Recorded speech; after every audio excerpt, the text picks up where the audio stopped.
ایک سوال کروں اگر اجازت دیں تو؟ بیان کے بعد کر لیجیے نا، ابھی جواب چاہیے. آپ تشریف رکھیے، ابھی بیان تو ہو لینے دیجیے. ادھر سے آپ سوال کریں گے، ادھر سے وہ سوال کرے گا، پھر لیکن ابھی جواب چاہیے. چلیے بھائی یہ بھلے کر لیں ابھی، لیکن ابھی بیان کے دوران اور کوئی اسلامی بھائی سوال نہ کیجیے گا. انشاءاللہ بیان کے بعد آپ کو سوالات کا موقع دیا جائے گا انشاءاللہ. چلیے ابھی آپ نے کہا مولا، مجھے مولانا کہا کہ نہیں آپ نے؟ کہا نا مولانا. آپ نے ابھی کہا مولا علی.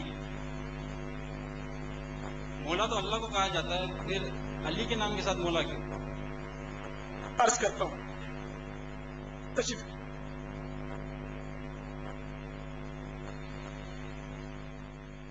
آپ نے مجھے مولانا کہا جی.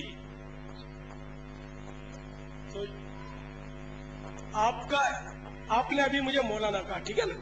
تو آپ کا اعتراض خود آپ پر پلٹ رہا ہے کہ آپ نے جب مجھے مولانا کے مانا ہے ہمارا مولا، تو آپ نے جب مجھے جیسے ناکارے کو اپنا مولا تسلیم کر لیا، تو اگر میں حضرت علی جیسے عظیم الشان صحابی کو اگر مولا کہہ دوں تو کیا اعتراض ہو سکتا ہے؟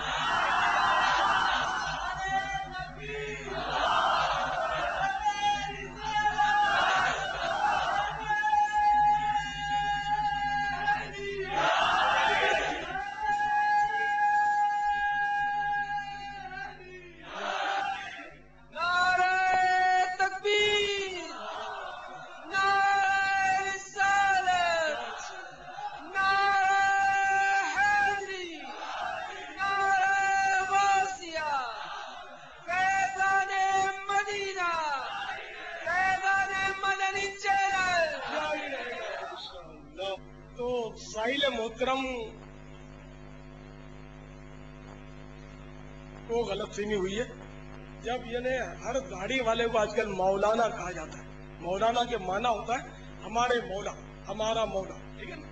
تو سوال کرنے میں آپ بھی چوک گئے کہ آپ نے مجھے مولانا کہا.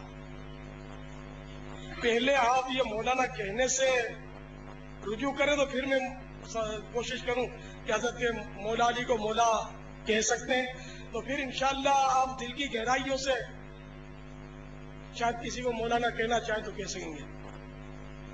میں انشاءاللہ آپ کو مطمئن کروں گا، گھبرائیے نہیں. شکریہ. تشریف.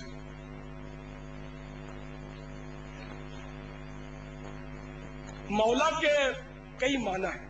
بے شک اللہ تعالیٰ بھی ہمارا مولا ہے. قرآن پاک میں سورۃ البقرہ کے بالکل آخر میں یہ کلمات ہیں، انت مولانا فانصرنا علی القوم الکافرین. تو ہمارا مولا ہے، اے اللہ تو ہمارا مولا ہے تو تو ہمیں کافروں پر فتح و نصرت عطا فرما. تو مولا نہ ہم نے اللہ کو کہا. قرآن میں اللہ کو یہاں ہر ایک دوسرے ہر داڑھی والے کو لوگ مولانا کہتے ہیں. تو یہاں ہے فرق ہے. اللہ تعالی تو خود بخود مولا ہے، ہمیشہ ہمیشہ ہمیشہ سے مولا ہے اور ذاتی طور پر مولا ہے. اور دوسرے کو جو مولا کہیں گے تو وہ ہمیشہ سے مولا نہیں ہے اور اپنے طور پر نہیں ہے، خود بخود نہیں ہے. ٹھیک ہے نا؟ تو ہے بڑا فرق. ایک لفظ بارہا ایسا ہوتا ہے کہ اللہ تبارک و تعالی کے لیے بھی استعمال ہوتا ہے اور مخلوق کے لیے بھی استعمال ہوتا ہے. جیسے کہ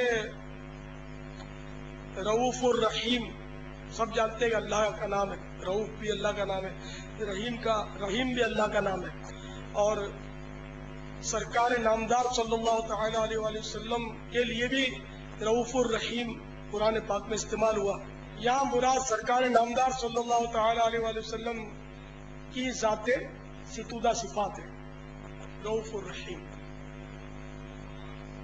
اسی طرح انسان یعنی اللہ تعالی سمیع اور بصیر ہے، سننے اور دیکھنے والا ہے، اور انسان بھی سمیع اور بصیر ہے. تو رہا مولا.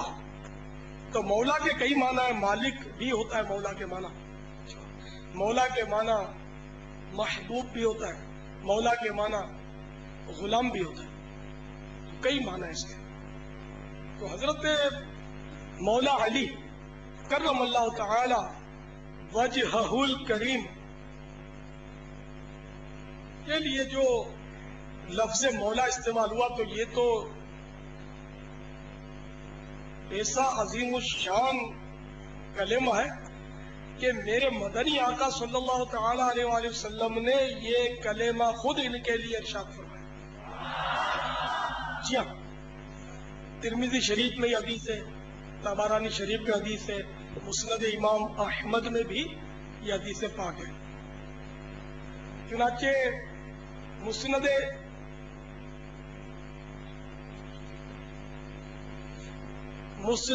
امام احمد رحمت اللہ تعالی علیہ، جلد اول صفحہ نمبر 105 اور حدیث نمبر 643، اور وہ حدیث یہ، من کنت مولاہ فعلی مولاہ، یعنی جس کا میں مولا ہوں علی بھی اس کے مولا ہے۔